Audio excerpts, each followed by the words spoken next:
ആറ്റുകാൽ പൊങ്കാല അർപ്പണ ചടങ്ങുകൾക്ക് തുടക്കമായിരിക്കുന്നു. 9:45 അടുപ്പുകളിൽ തീ പകരും. തത്സമയ വിശദാംശങ്ങളുമായി സ്മിത ഹരിദാസ്, മേഘന മുരളി, സൂര്യഗായത്രി, വർഷ വിജയനൊപ്പം ലിഡിയ ജേക്കബ് വിവിധ ഇടങ്ങളിൽ നിന്നുണ്ടാകും. ആദ്യം സൂര്യഗായത്രിയിലേക്കാണ്. സൂര്യഗായത്രി ഉള്ളത് തമ്പാനൂരിലാണ്. തമ്പാനൂരിലൊക്കെ ഇന്നലെ മുതൽ തന്നെ ഭക്തർ ഇടം പിടിച്ചിരുന്നു. നമ്മൾ ആ ദൃശ്യങ്ങളൊക്കെ കണ്ടതുമാണ്. ഇനിയിപ്പോൾ എന്താണ് അവിടെ അടുക്കാൻ കഴിയാത്ത തരത്തിലുള്ള തിരക്കായിരിക്കുമല്ലോ.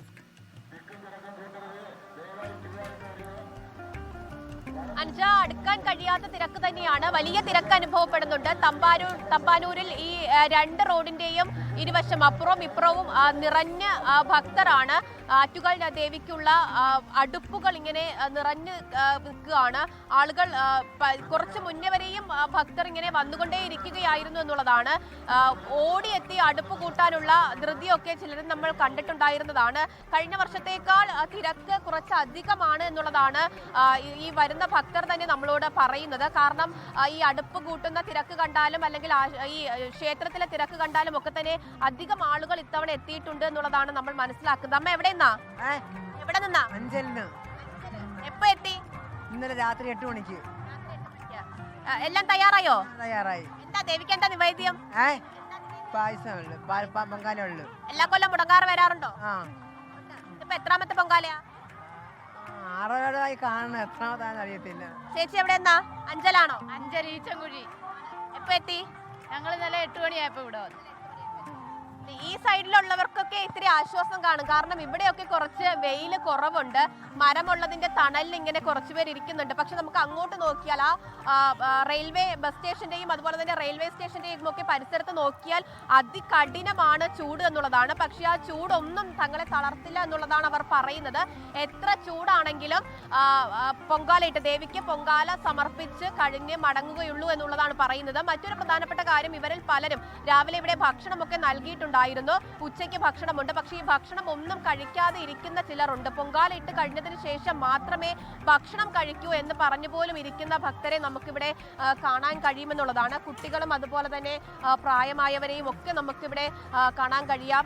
ഇനി ഇപ്പോൾ പണ്ടാരടുപ്പിൽ തീ കൊളുത്തുന്നതിന് വേണ്ടിയുള്ള ഒരു കാത്തിരിപ്പാണ് നമുക്കിവിടെ കാണാൻ കഴിയുന്നത്. ചേച്ചി എവിടെ നിന്നാ?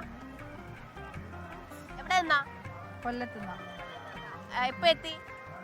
4:30 വന്നു. മുടങ്ങാറെത്താറുണ്ടോ? ഇറങ്ങി മുടങ്ങാറെത്താറുണ്ട്. തണലുള്ള സ്ഥലത്ത് തന്നെ കിട്ടിയല്ലേ? തള്ളി നോക്കി നിന്നതാ. അത് തന്നെയാണ്. ഈ സ്ഥലത്തൊക്കെ നല്ല തണലുണ്ട്. പക്ഷെ അങ്ങോട്ടേക്ക് പോയാൽ ചൂട് അത് കഠിനമാണെന്നുള്ളതാണ്. അമ്മ എവിടെ നിന്നാ? അമ്മ കല്ലറയെന്നു. കല്ലറ. എല്ലാ കൊല്ലം എത്താറുണ്ടോ? ഇതിപ്പോ എവിടെയാ? എത്രാമത്തെ പൊങ്കാലയാ? ഇത് 10-22 ആയി. എല്ലാം ഒരുക്കമൊക്കെ പൂർത്തിയായി? ഒരുക്കമൊക്കെ പൂർത്തിയായി. എപ്പോ എത്തി? നമ്മൾ രാവിലെ എത്തി. മറ്റൊന്ന്, നമ്മൾ ഈ ഭാഗത്തേക്ക് നോക്കിക്കഴിഞ്ഞാൽ ഇങ്ങനെ ഭക്തരുടെ നടുക്കൂടി KSRTC ബസ്സുകളൊക്കെ വരുന്നത് കാണാം. ആളില്ലാത്ത KSRTC ബസ്സുകൾ പലതും ഇങ്ങനെ ഭക്തരുടെ ഇടയിലൂടെ വരുന്നത് കാണാം. അത് കുറച്ച് അപകടം പിടിച്ച ഒരു കാര്യമാണ്. എന്തായാലും അത് ഈ കുറച്ച് സമയം കൂടി കഴിയുമ്പോൾ KSRTC ബസ്സുകൾ ഇതുവഴിയുള്ള യാത്ര തടയുമെന്നുള്ളതാണ് മനസ്സിലാക്കുന്നത്. ഇപ്പോൾ അത് ഒരു തടസ്സമായിട്ട് ഉണ്ട്. പക്ഷേ ബാക്കി എല്ലാ കാര്യങ്ങളിലും എല്ലാവിധ സൗകര്യങ്ങളും ഭക്തർക്ക് ഒരുക്കിക്കൊണ്ടാണ് അവരെ ഇവിടേക്ക് സ്വീകരിച്ചിട്ടുള്ളത്. ആറ്റുകാൽ പൊങ്കാലയെക്കുറിച്ചും ഈ ഭക്തരുടെ ആറ്റുകാൽ ദേവിയോടുള്ള പ്രാർത്ഥനയും സ്നേഹത്തെക്കുറിച്ചും ഒക്കെ പറയുമ്പോൾ എടുത്തു പറയേണ്ട മറ്റൊരു കാര്യം തലസ്ഥാന നഗരിയുടെ ആതിഥേയത്വം തന്നെയാണ്. ആറ്റുകാൽ പൊങ്കാല ഇടാൻ വരുന്നവർക്ക് ഒരു തരത്തിലുള്ള ബുദ്ധിമുട്ടും ഉണ്ടാകാതെ അവർക്ക് എല്ലാവിധ സൗകര്യങ്ങളും ഒരുക്കി കൊടുത്ത് എല്ലാ വകുപ്പുകളും ഇവിടെ സജ്ജമാണ് എന്നുള്ളതാണ് ഏറ്റവും പ്രധാനപ്പെട്ട കാര്യം. ഇവിടെയാണെങ്കിൽ ഇപ്പോൾ രാവിലെ KSRTCയും അതുപോലെ തന്നെ തൊട്ടപ്പുറത്ത് CITU സംഘടനയും ഒക്കെയാണ് ഇവർക്ക് വേണ്ട പ്രഭാത ഭക്ഷണം ഒരുക്കി നൽകിയിട്ടുണ്ടായിരുന്നത്. ഇനി ഇപ്പോൾ ഉച്ചയ്ക്കായാലും അതിനുശേഷം അവർക്ക് ഈ പൊങ്കാല ഇടുന്ന സമയത്ത് വേണ്ട കുടിവെള്ളമായാലും ഒക്കെ എത്തിച്ച് നൽകുന്നത് അവർ തന്നെയാണ്. അതുകൂടാതെ കേരള പോലീസിന്റെയും അതുപോലെ തന്നെ ഫയർഫോഴ്സിന്റെയും അടക്കം വലിയ ഒരു സംഘം മുക്കിനും മൂലയിലും ഉണ്ട് എന്നുള്ളതാണ്. എന്ത് ബുദ്ധിമുട്ട്, എന്ത് അടിയന്തര സാഹചര്യം ഉണ്ടായാലും അത് ഉടൻ തന്നെ പരിഹരിക്കപ്പെടുന്നതിന് വേണ്ടിയുള്ള എല്ലാവിധ സജ്ജീകരണങ്ങളും ഇവിടെ തയ്യാറാണ്. നമുക്കിവിടെ കാണാം, ഇവിടെ ആറ്റുകാൽ ക്ഷേത്രത്തിലേക്ക് പണ്ടാര അടുപ്പിൽ തീ പകർന്ന ഉടൻ തന്നെ ഈ തമ്പാനൂരിൽ ഉൾപ്പെടെയുള്ള സ്ഥലങ്ങളിലേക്ക് തീ പകർന്നെത്തുമെന്നുള്ളതാണ്. ഇവിടെ ഇപ്പോൾ അതിന്റെ അവസാനഘട്ട ചടങ്ങുകളാണ് നടക്കുന്നത്. അതാണ് ഉടൻ ഇപ്പോൾ തന്നെ, തമ്പാനൂരിൽ നിന്നുള്ള ക്ഷേത്രത്തിലെ തത്സമയ ദൃശ്യങ്ങൾ, വിവരങ്ങൾ അതാണ് സൂര്യഗായത്രി നൽകിയത്. ഇനി നമ്മൾ പോകുന്നത് സ്മിത ഹരിദാസിലേക്കാണ്. സ്മിത ഉള്ളത് ക്ഷേത്ര പരിസരത്ത് തന്നെയാണ്. സ്മിത, അല്പസമയത്തിനകം തന്നെ പണ്ടാരടുപ്പിലേക്ക് തീ പകരുന്ന ആ ചടങ്ങ് നടക്കും. അതാണ് ഏറ്റവും പ്രധാനപ്പെട്ട ഒരു ചടങ്ങ്. ഇതിനകം തന്നെ ആദ്യ ചടങ്ങ് അത് കഴിഞ്ഞിട്ടുണ്ട്. എപ്പോഴാണ് തീ പകരുന്നത്? വിവരങ്ങൾ.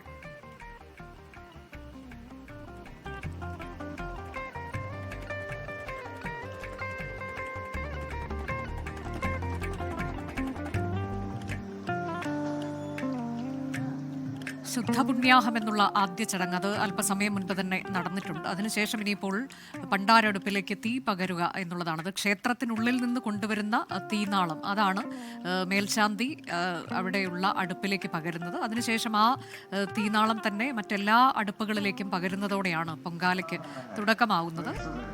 പിന്നീട് തങ്ങൾ ഏറ്റവും സ്നേഹത്തോടെ, ഏറ്റവും ബഹുമാനത്തോടെ, പ്രാർത്ഥനയോടെ തയ്യാറാക്കുന്ന വിഭവങ്ങൾ, അത് ദേവിക്ക് തയ്യാറാക്കി നൽകുന്ന ഒന്നിലേറെ വിഭവങ്ങളുണ്ട്. ആ വിഭവങ്ങൾ തയ്യാറാക്കുന്നതിലേക്കാകും പിന്നീട് പോകുന്നത്. ഇപ്പോൾ നമുക്കറിയാവുന്നതുപോലെ കുംഭസൂര്യൻ ജ്വലിച്ചു നിൽക്കുന്ന സമയം കൂടിയാണ്. അതിനൊപ്പം തന്നെയാണ് ഈ പണ്ടാര അടുപ്പുകളിൽ നിന്നുള്ള തീയും പുകയും ഉയരുന്നത്. പക്ഷേ അതൊന്നും ഒരു ഭക്തരെ സംബന്ധിച്ച് അതൊക്കെ അവരുടെ സമർപ്പണത്തിൻ്റെ ഒരു സമയം കൂടിയാണ്. കഴിഞ്ഞ ഒരു വർഷമായുള്ള കാത്തിരിപ്പാണ്. എത്രയോ വർഷങ്ങളായി തുടർച്ചയായി വന്ന് നിവേദ്യം അർപ്പിക്കുന്ന ഭക്തരെയൊക്കെ എല്ലാ തവണയും നമ്മൾ കാണുന്നതാണ്. ഇക്കുറി പക്ഷേ ഇതുവരെ ഇല്ലാത്ത തരത്തിലേക്കൊരു തിരക്കാണോ എന്ന് തോന്നിപ്പിക്കുന്ന വിധമാണ് ഭക്തർ അങ്ങോട്ടേക്ക് എത്തിയത്. ഇന്നലെയൊക്കെ വലിയ തിരക്കായിരുന്നു. ആ പ്രദേശത്തേക്ക് സൂചി കുത്താൻ ഇടയില്ല എന്ന് പറയുന്നത് പോലെ, ഇടമില്ല എന്ന് പറയുന്നത് പോലെയുള്ള തിരക്കായിരുന്നു. അപ്പോൾ ഇത്തവണ റെക്കോർഡ് ഭേദിക്കുമോ എന്നൊക്കെ ഒരു വലിയൊരു സംശയമൊക്കെ ഉണ്ട്. ഏതായാലും അത്രയധികം ഭക്തജനങ്ങൾ വിവിധ ഇടങ്ങളിൽ നിന്ന്, കേരളത്തിൻ്റെ അങ്ങോളം ഇങ്ങോളമുള്ള ഇടങ്ങളിൽ നിന്നൊപ്പം തമിഴ്നാട്ടിൽ നിന്നൊക്കെയുള്ള ഭക്തർ ഇക്കുറിയും അങ്ങോട്ടേക്ക് എത്തിയിട്ടുണ്ട് എന്നുള്ളതാണ്. കിലോമീറ്ററുകൾ ദൂരെ മുതൽ തന്നെ ഭക്തരുടെ പൊങ്കാല അടുപ്പുകൾ കൊണ്ട് നിറഞ്ഞിരിക്കുകയാണ്. കഴിഞ്ഞ ദിവസങ്ങളിൽ ഏതാണ്ട് 2 ദിവസം മുൻപ് തന്നെ ഭക്തർ അങ്ങോട്ടേക്ക് എത്തി അവരുടെ സ്ഥലം പിടിച്ചു വെക്കുന്നതും ഒക്കെ നമുക്ക് എല്ലാ തവണയും കാണുന്നത് പോലെ ഇക്കുറിയുമുണ്ട്. പക്ഷേ ഇക്കുറി കുറച്ച് ആളുകൾ കൂടുതൽ വന്നിട്ടുണ്ടോ എന്നുള്ള സംശയമാണ്. സ്ഥിരമായി നമ്മൾ കാണുന്ന ചില സെലിബ്രിറ്റി മുഖങ്ങളുണ്ട്, അവരൊക്കെ ഇക്കുറിയും എത്തിയിട്ടുണ്ട്. ചിപ്പി ഉൾപ്പെടെയുള്ള സിനിമാ താരങ്ങളൊക്കെ ഇത്തവണയും പൊങ്കാലയിടാനായി എത്തിയിട്ടുണ്ട്. നമ്മൾ സ്മിത ഹരിദാസിലേക്ക് പോവുകയാണ്. സ്മിത, എപ്പോഴാണ് പണ്ടാരടുപ്പിലേക്ക് തീ പകരുന്നത്? മേൽശാന്തി.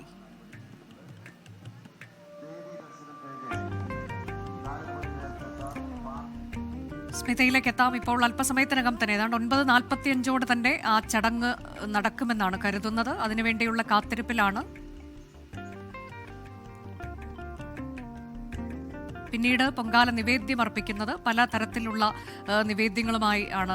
അതിനൊക്കെയുള്ള സാധന സാമഗ്രികളുമായാണ് ഭക്തർ എത്തിയിട്ടുള്ളത്. കൃത്യം 2 മണിക്ക് ശേഷം പൊങ്കാല നിവേദ്യം, ഉച്ചപൂജയ്ക്ക് ശേഷമാണ് 2:15 പൊങ്കാല നിവേദ്യം.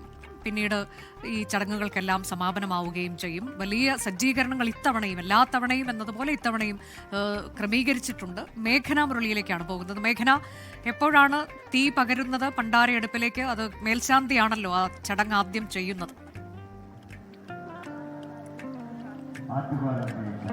അനുജ, ആറ്റുകാൽ ഭഗവതി സന്നിധി ഭക്തി സാന്ദ്രമാണ്. എല്ലാ കാലത്തെയും പോലെ തന്നെ പൊങ്കാല മഹോത്സവത്തിന്റെ ഏറ്റവും ശുഭമുഹൂർത്തത്തിലാണ് ആറ്റുകാൽ ഭഗവതി സന്നിധി ഉള്ളത്. അതിൽ നമ്മൾ ഈ ദൃശ്യങ്ങളിൽ കാണുന്ന പോലെ തന്നെ പൊങ്കാല അടുപ്പിൽ തീ പകരാനായി ഇനി നിമിഷങ്ങൾ മാത്രമാണ് ബാക്കി. 9:45 കൂടി, കൃത്യം 9:45 പൊങ്കാല അടുപ്പിൽ തീ പകരും. അതോടുകൂടി തന്നെ ഭക്തജനലക്ഷങ്ങളുടെ അടുപ്പിലേക്കും തീ പകരും, തീ ജ്വലിപ്പിക്കുമെന്നുള്ളതാണ്. അതോടുകൂടി തന്നെ അമ്മയ്ക്ക് നൈവേദ്യം അർപ്പിക്കാനുള്ള ഈ ഭക്തരുടെ ഒരുക്കങ്ങൾ, അത് വിവിധ ഇനം നൈവേദ്യങ്ങളുമായി ഭക്തർ തയ്യാറാണ്. അവർ ഈ ഒരുക്കങ്ങളൊക്കെ പൂർത്തിയാക്കുകയും കഴിഞ്ഞു. ഇനി പൊങ്കാലയടുപ്പിൽ, പണ്ടാരയടുപ്പിൽ തീ പകർന്നാൽ ഉടൻ തന്നെ ഭക്തജനലക്ഷങ്ങളുടെ അടുപ്പുകളിലേക്കും തീ പകരും. അല്പസമയത്തിനകം തന്നെ, ഇപ്പോൾ 9:45 ആയിരിക്കുന്നു. ഇപ്പോൾ പൊങ്കാലയടുപ്പിലേക്ക് തീ പകരുന്ന പുണ്യ നിമിഷത്തിലേക്ക് മാറുമെന്നുള്ളതാണ്. ലോകത്തെവിടെയായാലും ഏത് സമയത്തും 24 വാർത്തകളും ഓഗ്മെന്റഡ് റിയാലിറ്റി പാക്കേജുകളും എക്സ്പ്ലെയിനറുകളും വിശദമായി കാണാൻ ഞങ്ങളുടെ യൂട്യൂബ് ചാനൽ നിങ്ങൾക്ക് സബ്സ്ക്രൈബ് ചെയ്യാം.